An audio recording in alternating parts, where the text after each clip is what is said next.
Pour la 20e édition du FIFEM, on a décidé de décerner le Grand Prix de Montréal au meilleur film, Le jour où mon père est devenu un buisson. Oui! Ik ben een vaderskind.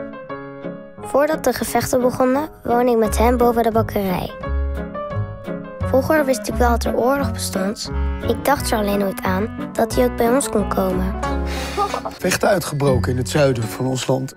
Nu moeten alle mannen daar naartoe om de ene tegen de ander te beschermen. Zo zien zelf de vogels niet dat je een nepboom bent. Ce que j'ai beaucoup aimé dans le film, c'est le personnage de Toda. C'est un personnage très fort, très courageux, qui ne se laissait pas abattre. J'ai aimé les décors, les costumes.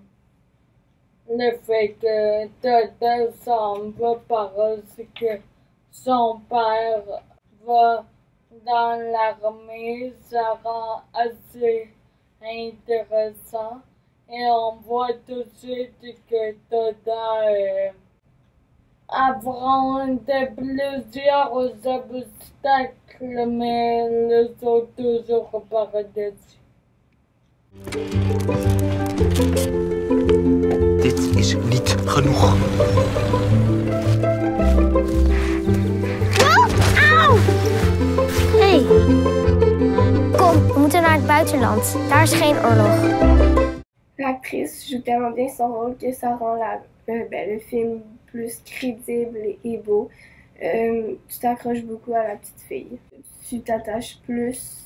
Dans Le jour où mon père est devenu un buisson, j'ai vraiment aimé le petit gars blond, que c'était l'ami de Toda quand il s'en allait vers chez sa mère. Parce qu'il était vraiment crédible, puis il était vraiment drôle quand il le retrouve dans les champs de maïs. Puis lui, genre, arrêtez-vous!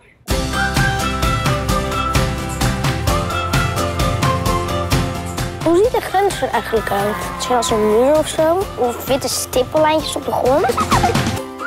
Dans le film Le jour où mon père est devenu un buisson, moi, ce qui m'a le plus marqué, c'est vraiment les costumes. Surtout le costume de guerre qu'on voit avec toutes les médailles, puis ça m'a impressionné. Puis pour ça, je trouve qu'ils ont vraiment réussi leur travail de costume.